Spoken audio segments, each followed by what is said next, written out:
Ta-da!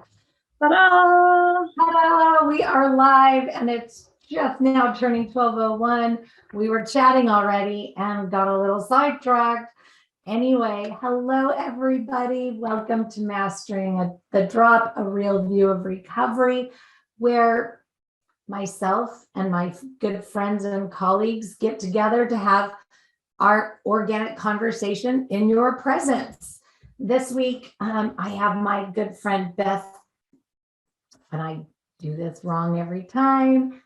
The hill part's easy. Come on, the hill part's easy. We're just gonna go with Beth and leave it at that. But I have my good friend Beth here, and we've been, talking over, I don't know, I want to say it's been about the last 6 weeks since we've really started connecting and having these deep conversations. And so we decided, you know what, we have a lot of really good things to talk about. Why not, bring it for everybody else to listen in on. And what we've really honed in on is this need, especially right now, to manage our fear, our anxiety, our depression.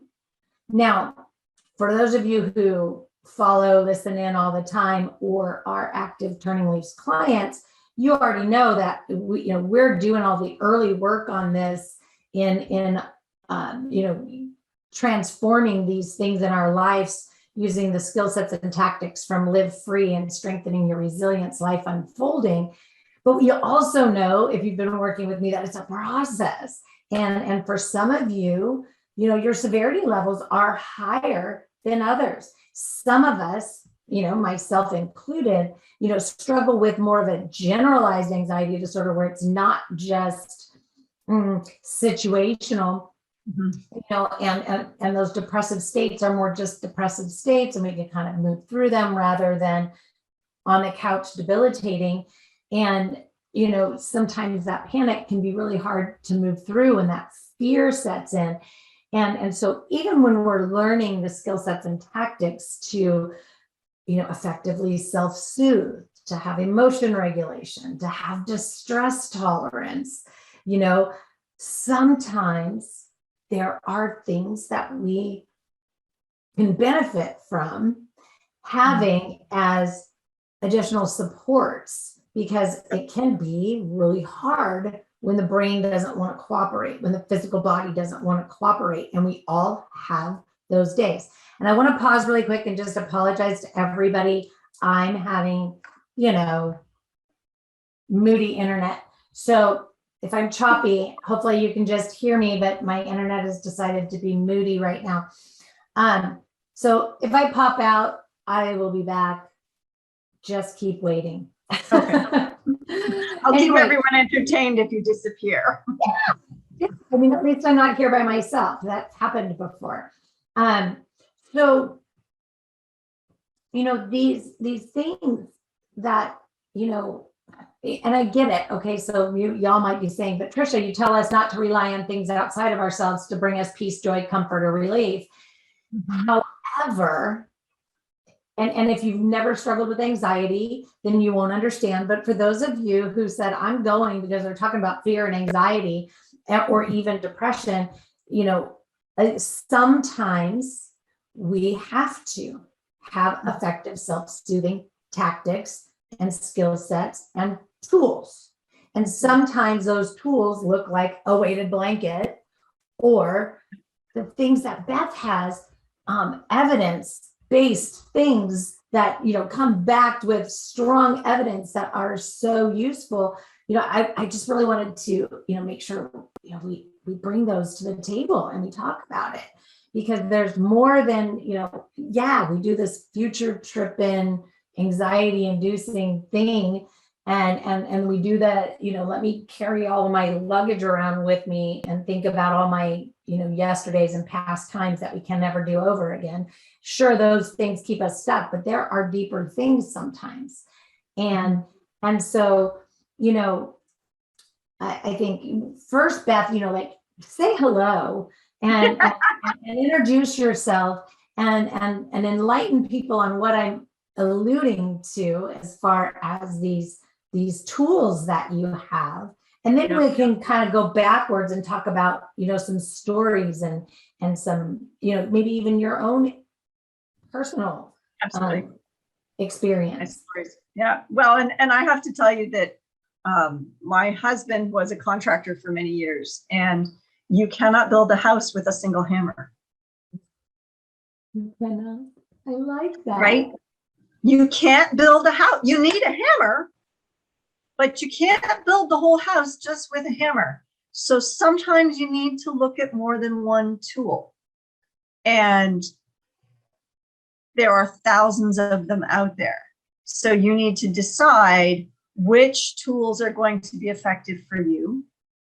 And maybe they're effective now and they're not later, or they're not now, but they will be later. So you need to be able to be aware of all the different tools that are out there. So who am I? Oh my goodness. I spent 26 years as a French teacher in Ontario, Canada.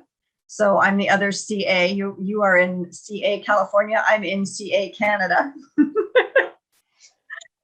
And I retired, sold the house, bought a boat, moved aboard the boat, and started a life of somewhat adventure.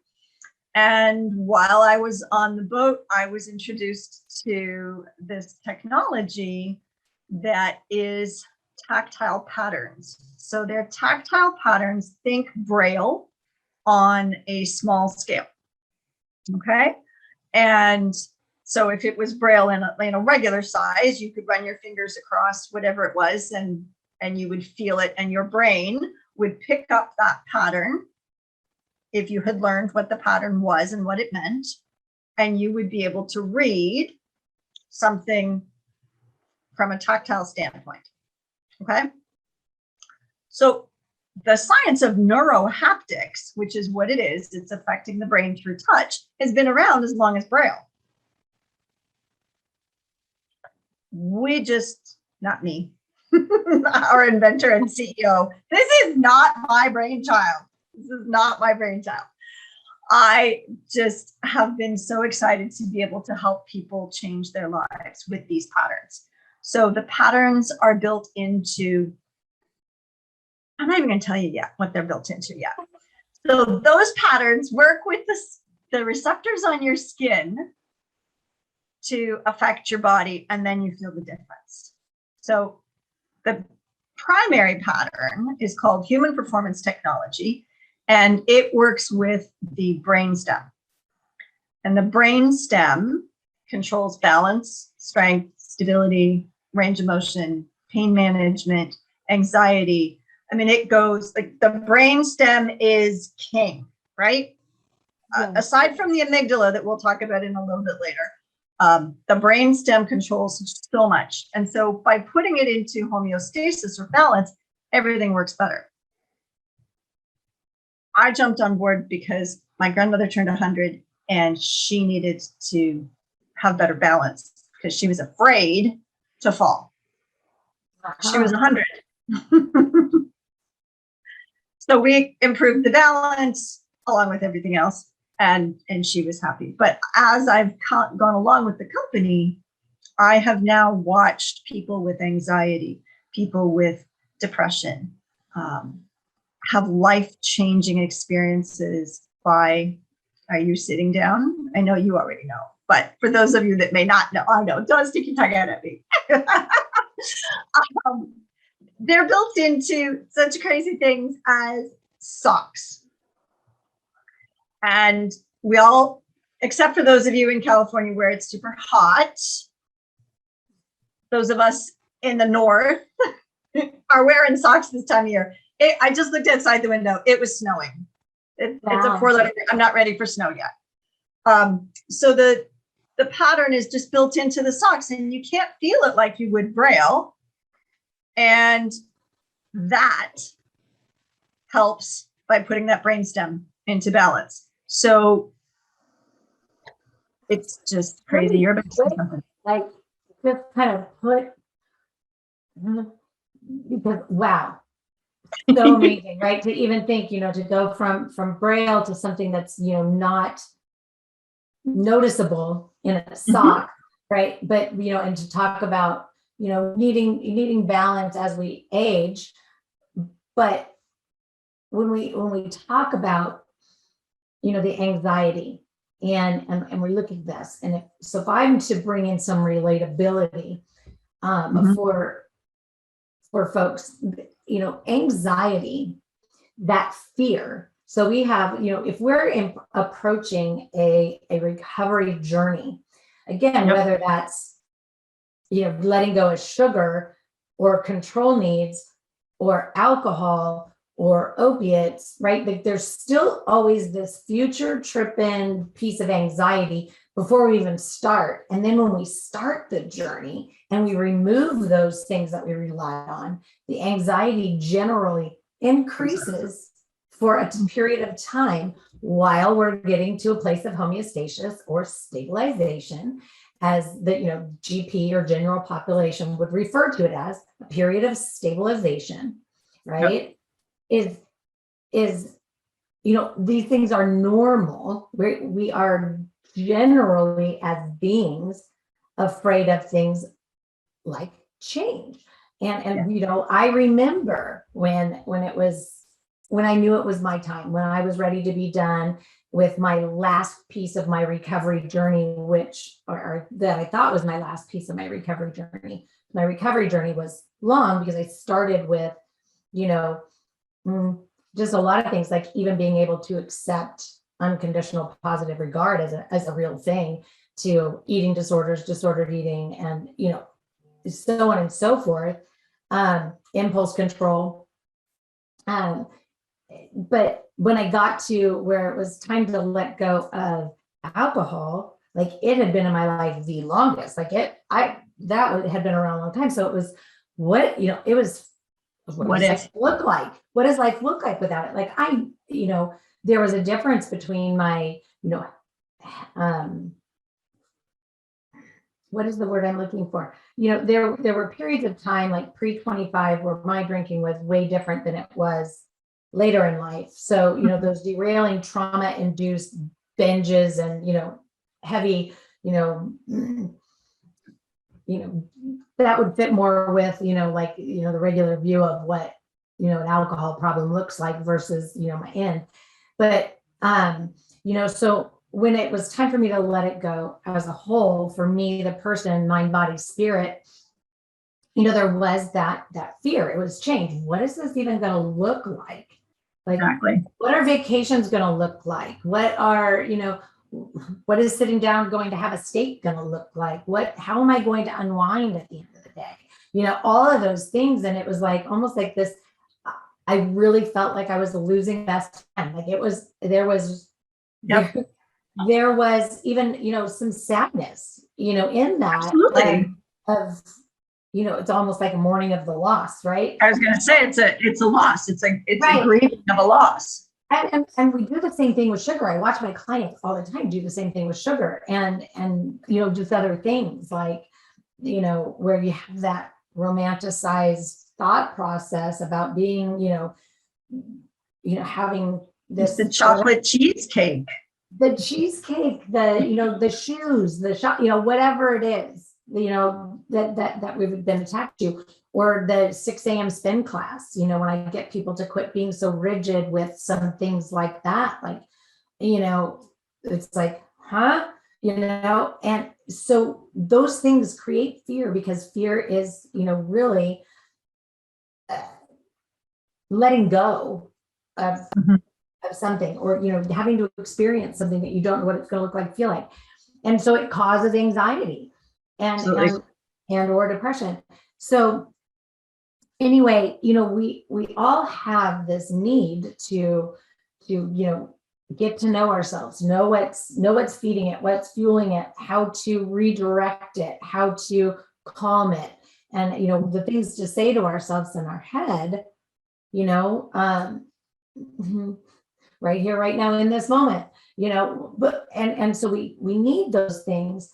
But what you're talking about is really also including our nervous system.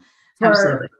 right? So we're, you're talking about the spinal cord, and so we're talking about our nervous system, and if you can soothe yourself, with touch, then if it's always there, then like you have this security blanket, if you will, even if it's just a pair of socks, and how comforting to know that you can add just this other layer of protection while you're trying to incorporate, right? Because the strategies. I don't know about you, but I like to create change and transformation that can be lifelong, manageable, and maintainable.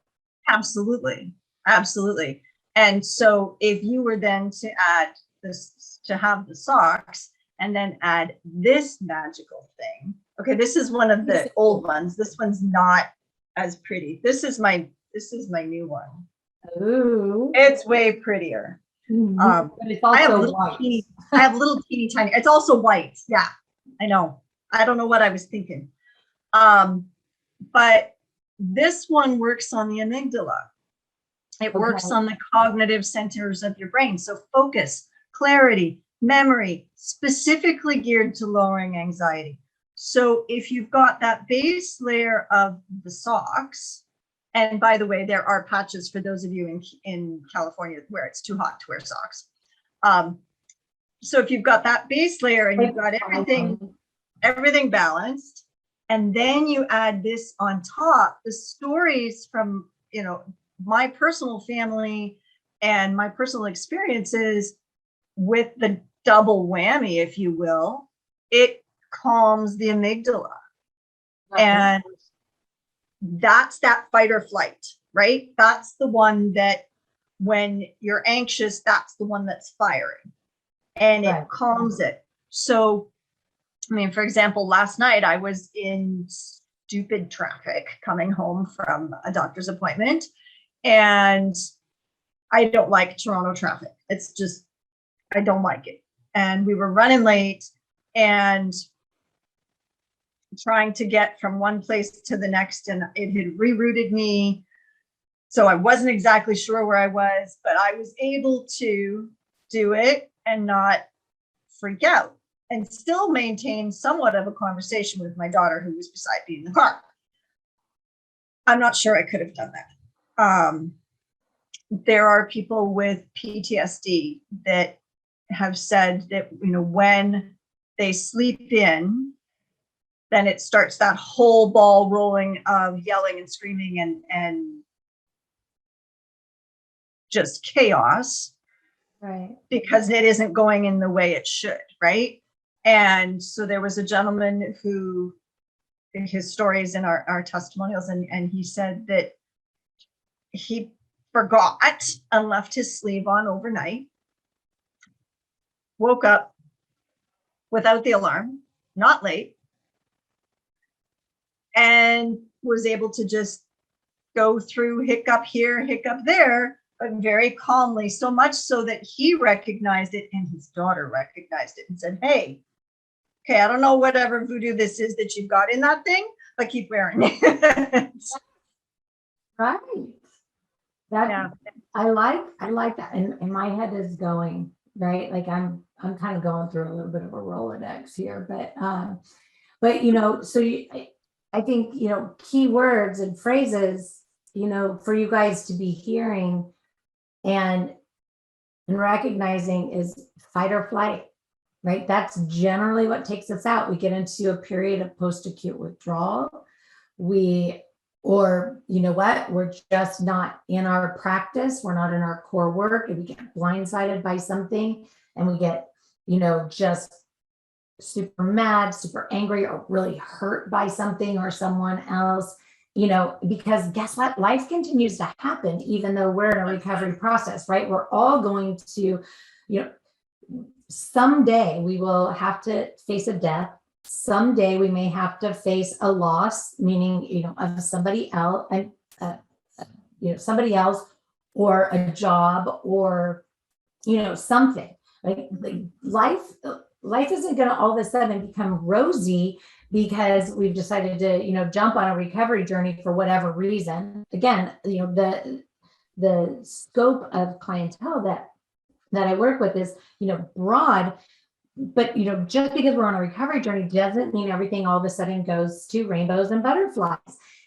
Things still happen. We are still human. It is still okay to become annoyed or bothered or hurt or emotional. It's about what you do with it going forward. So if something can help you stay out of that fight or flight and help you sit in and move through so that you can actually effectively condition the new way of thinking, feeling, being, and acting, then woohoo, we're there. Exactly.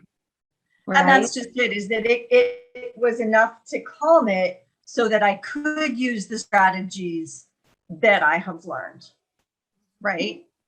And I could remember the strategies, because once you get derailed, you could have practiced them 20 times, but you can't even focus and think about what that strategy is to use when you're in that fight or flight.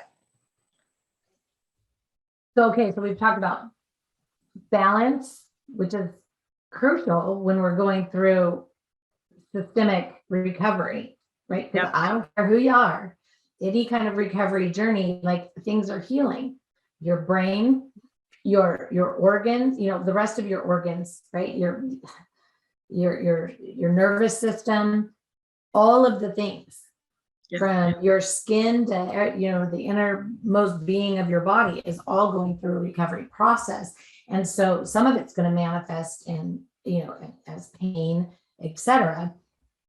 Right, so we all are going to be going through like these changes. So we have balance, we have the fight or flight, and then we have, what about fog, brain fog? Well, that's the double layer. So this is focusing on your cognitive. So better focus, better clarity, better memory. So that's the dissipation of that brain fog. Because that is also something that we have to get used to during that healing process is, we know we're in a fog when we're, on a sugar high or, coming on, in an active, true chemical addiction like alcohol or, pain meds or whatever. Sure, it's normal or it's a no-brainer to know that we're in a brain fog because we're, you're messing with things, right? Messing with things, but even, some of the, food addictions, like I will, people will say, like brain fog. So brain fog is not necessarily, just about a recovery from something chemical, right? Like it happens just because we're going through change, because everything again is changing and healing. So, it's something that sometimes increases in its severity in the early portions of the process. And so sometimes, people are like, I can't do this. And I will say, I have people like in the first 4 weeks, like sometimes, we go at a real, at a much different pace than we do, say, week, 5, 6 through 12, because that fog starts to lift. So if we can start to pick that up and move through that quicker, and then, be working anyway. I'm just super excited about that. Yeah, that would be exciting. Yeah. Does it help with fatigue? That's where I was getting to next. So remember that you do 75% of your healing when you sleep. Okay.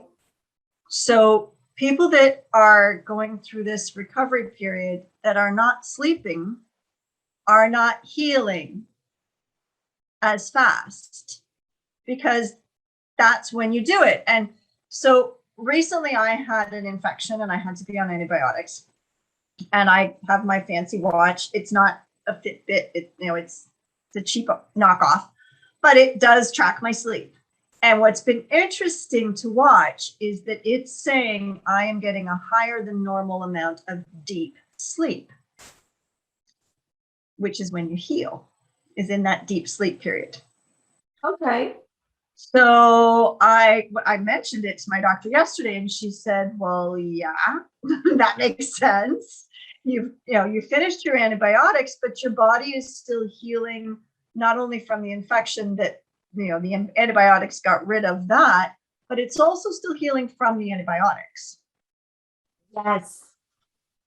So I wear my socks to sleep with because I want to get the most bang for my buck, right?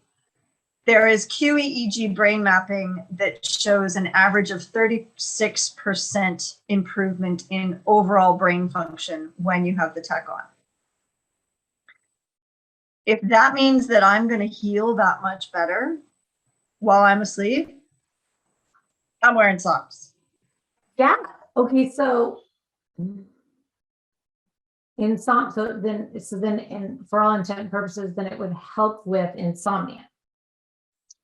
Yes, there is a specific targeted pattern that also is specifically for sleep, but I would always suggest that you start with that HPT, with the human performance technology, because I found that I slept better just when I added that. So you don't go for all the bells and whistles, just start there, yeah, and then add. Start there and add as you need to. Yeah. Yeah. The immune patch that is a different pattern also works with the serotonin, melatonin roots in the body. And so my husband, when he finally would wear it consistently, boys, that's all I can say,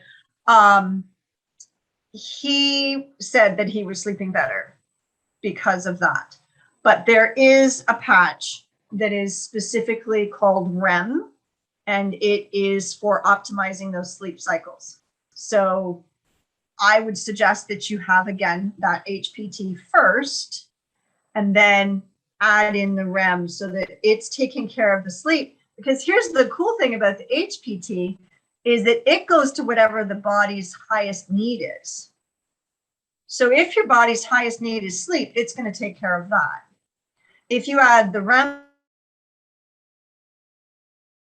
patch, he says, okay, where do I go next?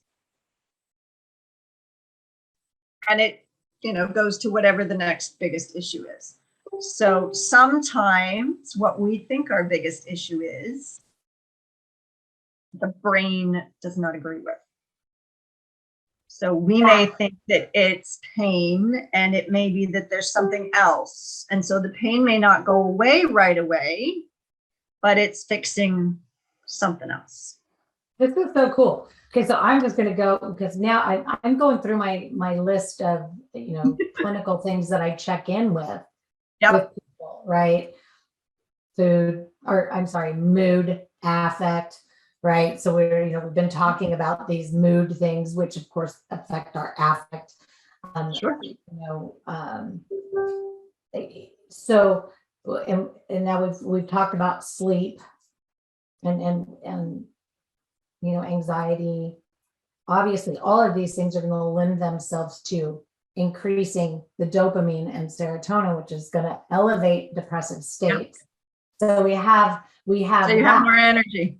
So, which was again another one. So it helps with energy, however, can also help with the sleep patterns to get the right amount of sleep, which also lends itself to better sleep patterns, or higher levels of energy. When we get the right amount of sleep, we have wake up. More sustainable energy. But another thing that I often see in the population that I work with and serve is a varying relationship with fueling their bodies. And I just don't want to say that,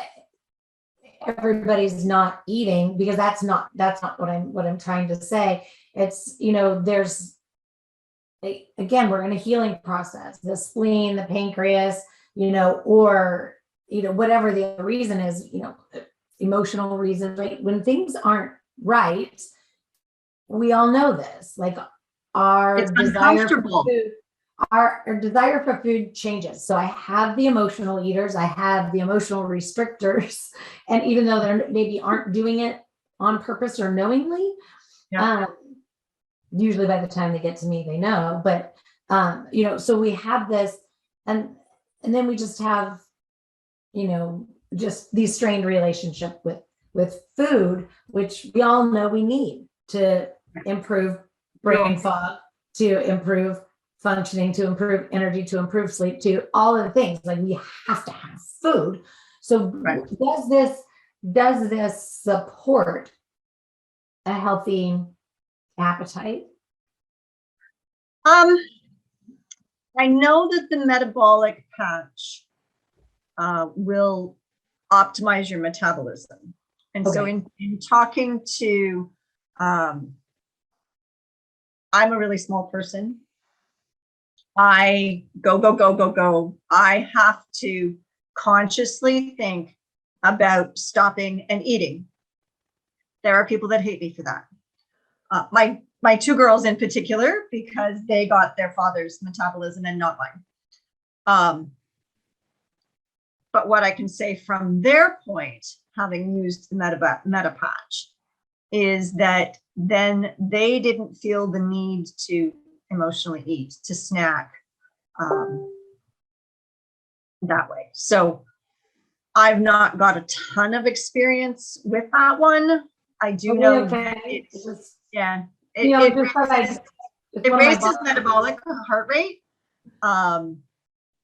So that, that is a good thing, but not certainly to a tachycardic kind of thing. So everything has a 30-day money back guarantee, all of our products. So the expectation is that you give it your best shot for 25 to 26 days, as much as possible, because much like my glasses, if I take them off, they don't work very well. Right. Like mine. Don't work in the drawer. Yeah, they don't. Okay, so they aren't working any better than yours on the top of your head, right? Well, thing is, I only need them for reading. Well, there you go. If I want to read anything, they got to go on. But anyway, yeah, I don't need them to see faces. Oh, good. So otherwise, I'm blurry. Yeah, you're not blurry. I can despite your internet. Yeah, just like my internet. Yeah, there's that too, right? Okay, so we have checked so many boxes. Now, of course, it's not to take place of doing the emotional healing and work that we need to do. It's a support. The tool. Right. And I think that is, I think that's why I felt such a beautiful connection with you, because or you have that passion that it's a support. So it can be while you're at work and you're busy in your day and you don't have time to, necessarily go, okay, wait, how should I emotionally be processing this? Right? Like, because in the early stages, it's not ready made. So while you're transitioning the new way to get centered and grounded, or to use the art of pause and say, I need to pause, right? Like, I need to formulate a response. And that takes time. And so it can be awkward. It can be awkward early on. And I have a lot of people say, like, when I'm at work, I can't look at my boss and go, I need to pause. Like, they're like that. I can't do that. Right. Well, but what we can work on is, creating that voice that says, I'm uncertain how I want to respond to that question. Can I get back to you in 10 minutes? Like, can you give me 10 minutes to answer that question? And that's really, just starting to dictate, how you operate. And that might not work for everybody, and not everybody might need that. But if you're like me and spur of the moment questions, that really isn't somebody questioning me or challenging me because of, trauma is stored funky in the brain, right? I know that it is a trauma response for me to get frazzled and not be able to come up with the answer, or to stumble, or to, to have like a, an odd, awkward look on my face, or, to to sometimes even like give like an incorrect answer. Or to be defensive. Yeah, right? to be on defense or to be protected. And it's just a, super old trauma response from, I'd say, my somewhere in my first 21 years. And I know it's there. And most of the time I can, right. But it took me a long time. Like I did this work for a solid 2 years before I would even think about working with somebody else. Right. And then I started and did more of like interning, and really testing it with other people. Cause I'm like, if it works for me, like that doesn't mean like, and so I get it, these things, they take time and they take change. And so, anyway, But every body is different, right? Yes. So, there's, I don't even know how many different styles and colors we have now. But every body is different. And so some people react, even though it's the same pattern, some people react a little bit differently to socks that are tighter and socks that are more loose. Versus white. Or well, yeah, probably not black versus white, but but in a mindset, absolutely. Right. Yeah, absolutely. Right. My brain, I'm in a completely different headspace dependent upon the color that I put on, when I'm wearing. And okay. So if I put on black, sometimes it's because I'm indifferent about my relationship with what I'm seeing in the mirror. And other times it's just because I'm feeling very, I don't know. Right. But there's always a connection with how I'm feeling with whatever color I have on. Patterns. I don't wear patterns a lot around my face because it's busy and I can pick up on it. Like this is a very loose pattern. It's not really a pattern. There is a little bit, but like I can't wear patterns up by my face. It feels busy. It feels like it's got your brain going. Right. It gets a little jumpy. So I'm very much into that. Like, people, like with all of the things, like my husband's like, you got so much going on in your office. Like I couldn't hang.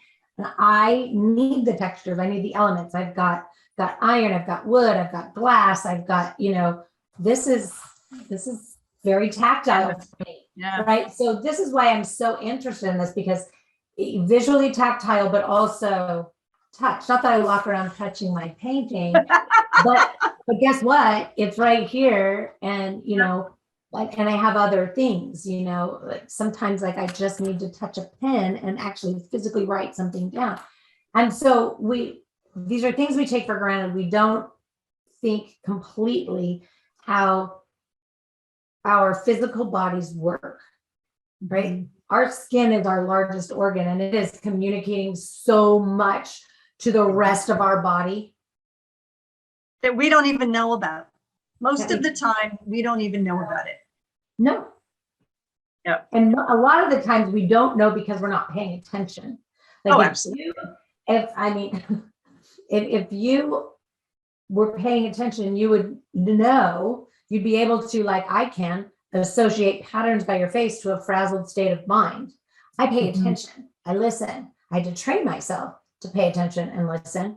But, it's kind of like, doing a survey throughout, like when I give people the 7-day healthy living journal, right? It's for all intent and purposes, it's a food mood log, right? And I keep thinking I'm gonna add another column to it because then we can have, what did I take in?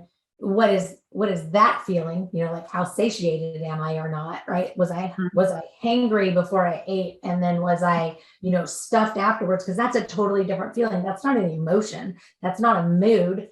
That's not irritated, agitated, annoyed, frustrated, elated, intrigued, inspired. That's a physical, that's a physical thing, right? Like full is a physical. The other things are not physical. So, so it's kind of that same thing. If we are observing ourselves, our body's telling us everything we need to know. So if we if we try the socks or the patch with the sleeve, right, for even 2 weeks, like if we are working on our cognitive skills and we're paying attention and we're so interested in stepping into experiencing living the way that I desire or at my highest level, right? For me, again, not for my family, not for everything else, not for all of these things outside of me. Like, how do I want to see myself experiencing my world? If I'm paying attention, I'm going to get the answers from my body, right? So while you're doing the cognitive work and you have this, then you can start to really notice. And then you can go, okay, like I'm paying attention. Like, the black sleeve, I don't know, maybe it just feels, it might have a different feeling. I literally do. I have my basic colors and it's gray, black, white, tan, right? And versions thereof. And I have some colors that kind of interrupt from there, but they're generally speaking all earth tone neutral. And that's just me. That's where I operate the best. Yeah. Like, I love your red shirt on you. Like, if I put red on once a year, it's amazing. Wow. And see, I love red. I mean, I have an event on Saturday. I will be wearing, I will wear my red pants on Saturday and then put a white box shirt on the top, probably. Right. And pray that they've got the heat on. We have our things that if we're paying attention and we're listening, right, to what our body is telling us. Like, there's days that I swear, like my hair is telling me how tired I am. Like, not by the way it looks, but how it feels and how much it, how easy or not easy it is to fix. And it's just crazy. But, so if we're paying, we can see our cycles. Everything is giving us signs and symptoms and signals and, alarms and all the things, right? Yeah. And it's also telling us when we're doing things good. So, which is where we want to get. We want to be able to say, what's working well for me? Why? Right? Yeah, exactly. And how can I keep this momentum going? How can I improve upon it further? But also, how can I incorporate this thought, this opinion, this perspective, this whatever it is that's working well? How can I incorporate that into other areas that maybe aren't working as well as I'd hoped? And start to really be paying attention. And then, you get to this place where, you can say, like, I see myself the way that I want to see myself. I'm leading by the example of how I want to be received, but also how I want to be experienced. Yeah.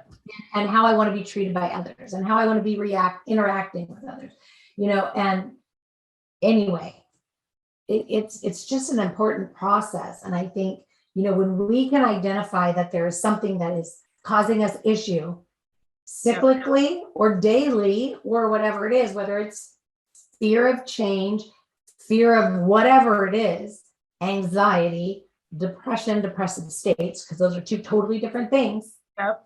I'm here to tell you, people say, I'm depressed. Are you depressed or are you in a depressive state? Because it's different. And we use labels, diagnostic labels, like we know what we're talking about all the time. Like I don't know if you've seen it, but the diagnostic criteria for depression, like there's some boxes to check there. There are. And it's not just one day. And it's not just one day. Exactly. And that is part of the boxes to check, right? Like it has to be over time. And so, I think we're quick to jump on the labels, but then hate the stigma that comes along with the labels. And I just say, disable the labels and in the titles, like I will assess, I offer assessments, mental health and addiction severity assessments. But I don't assign a label. I don't say you're an addict. Or you have, depression, or I don't do that. one, because I'm not a licensed clinical practitioner by choice, and two, because I just feel like there are so many people that are given labels, especially say in treatment. Like if you're given a bipolar diagnosis during a withdrawal period or detoxification, like how accurate is that? That's not every active user is bipolar. You're up, down. You know, Right. like you're taking your substance and then you're crashing. That's just part of the process of addiction. That doesn't mean you're bipolar. Now, there are true bipolar. So I think, we all have to get to, this place of homeostasis, of a baseline. Let's find your baseline. And sometimes that baseline can come in 3 months, and sometimes it takes a year, and sometimes it takes longer. It just depends. Each person is different. Levels of severity are different. And your journey is going to be different. Absolutely. Right? So, Beth and I are both here to, totally help you, guide you, support you, whatever that is. And, Beth, any parting words that you want to, to share, because I think this was a lot of really good information. We can 100% come back and, talk again. Play around. Yeah.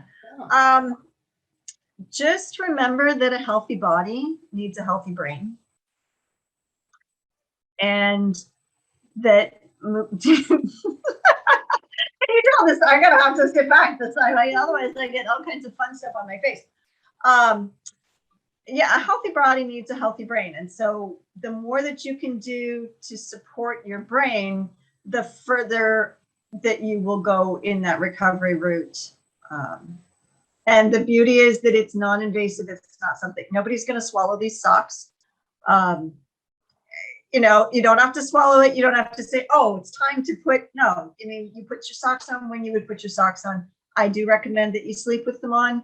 If it's too hot for socks, use a patch. I put my sleeve on when I get up in the morning, and I take it off when I go to bed.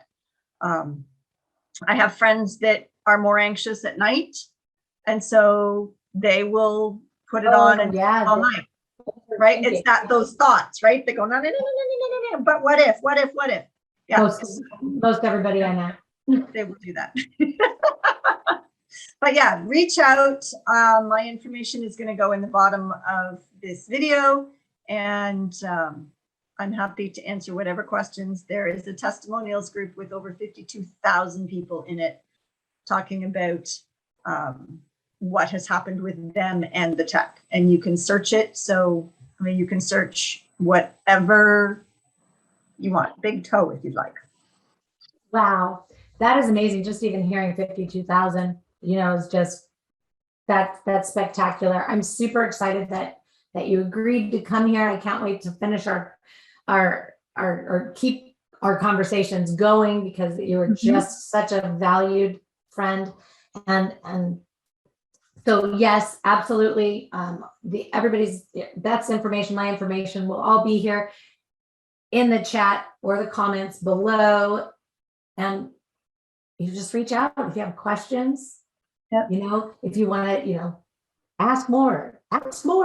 I'm not going to try to answer questions that Beth needs to answer, but certainly if for whatever reason you feel more comfortable reaching out to me, I will make sure to get you guys connected in a private space that is off of, a public platform. Yeah. Absolutely. I totally get it. And for those of my clients that are listening, I will make sure that we get, all this contact information gathered up for you, so you can look at some research, some flyers, some et cetera, whatever, in one of your milestones or your coursework or in our Monday night group. I'm sure that Beth won't have, I'm springing that on her right now. But I know that so many of you are just going to be going, give me some of that. I want it. And I know the first questions are going to be asking me price lists. So I'm going to go ahead and stop the live. Thanks, everybody.